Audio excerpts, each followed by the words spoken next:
I've always been in awe of all the gear in the studios. All the faders and the knobs and the EQs and them running Pro Tools, and it was just so fascinating to me. I'm a musician and I just recorded my own music. At a certain point, people started asking me, saying, "Oh, I like your album. Would you want to do mine?" So I started taking it more seriously. I would do it at home. I would freelance at other studios in Winnipeg, like Privateer, Bedside Studio, Collector Studio. I'd actually worked on Rob's music before, and he was like, I need someone to help me with this studio. So I was like, oh, okay, sure.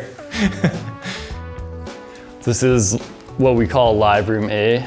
This room's used a lot for kind of more things that you want ambience, like drums, a lot of string ensembles, like the sound of this space, because there's like a kind of nice echo to it, but not too long. And all the kind of ceiling and wall treatments were done to get like a certain reverb time as well as the measurements of the room. And then you see that with like the staggered ceiling as well. So you don't get something called flutter echoes, which in recording you generally don't want two parallel surfaces.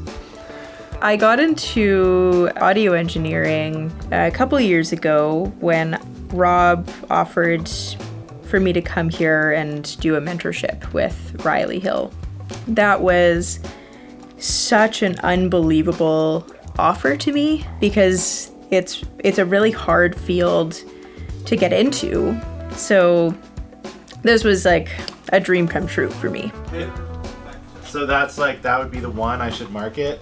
I think one thing that maybe people don't understand with it is that it's very much a service-based thing, because the artist it's their vision. So I think some people imagine, like, they see pictures of the studio and they imagine it's this thing where like, oh, you're creative and you make all the decisions. But usually it's all in service of the artist. So if you're good at reading people and knowing what people need, and love technology, you'd probably be a great audio engineer. So all those wall boxes that you saw in the other rooms, so you can play an instrument and that signal can go from either room, and then all that information comes to this thing, which is the patch bay. So you can kind of like, you can patch, say, I want the guitar from that room coming into the console on this channel, or I want it going to that room, or I have a guitar head I want to send to a speaker in that room. Then it's really just using these things called tiny telephone patches. And you just patch one to another. And it's likewise for all the outboard effects and gear, whether it be like compression, EQ, kind of like delay or reverb. Let me into your life.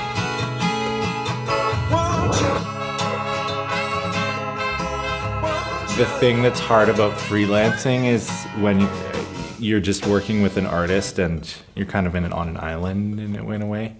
And the thing that really inspires me about working at No Fun Club is not only is it a beautiful space, well, because it's a beautiful space, because it's a wonderful place for audio, it attracts all sorts of other engineers. So not just artists, but other engineers, other producers. So that's something that really inspires me is, getting to meet and work with other people, because I didn't have that in my life before. So I think it's really special and important. Yeah, so I've been a full-time career artist. I started touring when I was 14 years old. I love being an artist. I always will. But I was always in the back of my mind watching the producers and the engineers thinking, man, that's such a cool job. I wish I could do that. And I wish I could do that because it was almost always old white men who were doing those jobs. And I never saw myself. I never saw women doing it. And I definitely never saw like genderqueer people doing it. Rob has really been making a huge impact in the community as far as opening the doors to the studio as a learning space for anyone who wants to learn. I'm a little jaded in terms of traditional schooling in this. I think all that information is readily available online and through any sort of mentor that has more experience. There are so many different paths you can take. So many young producers these days have learned everything they know off of YouTube. Either way, whether you go to a school for it or whether you just learn stuff online, the thing you really need to do, if you want to be an engineer specifically for music, is you need to have those like connections with artists.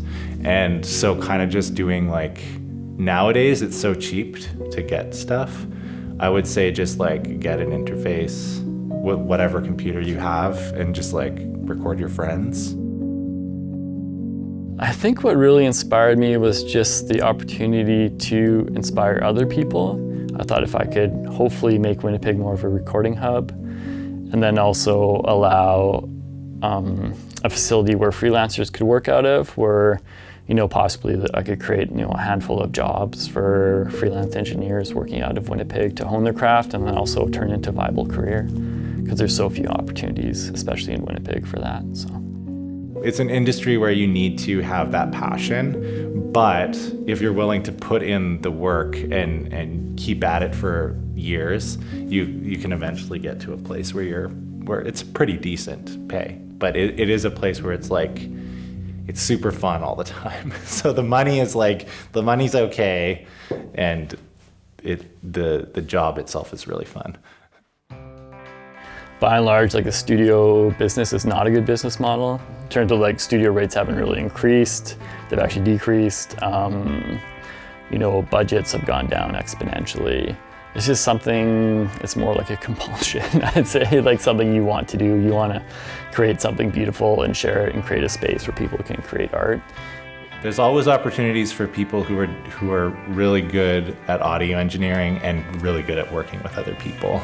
And if you're just really good at audio engineering, you're just good at audio, but like it's hard for you to work with other people, that's gonna cut down your opportunities a lot. So try and be open to different ways of doing things, try to learn as much as you can, and just like talk to other people, because you might learn a lot just by being like, hey, what's your studio like, or if you're like, hey, I wanna come help, there's always room in audio for that kind of thing.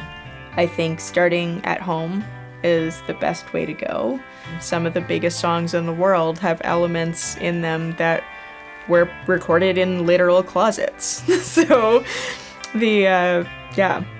as amazing and beautiful as this place is, this doesn't have to be your goal, This is such a cool goal, to record at a place like this, work at a place like this, learn at a place like this. But I think the best place to start learning is at home.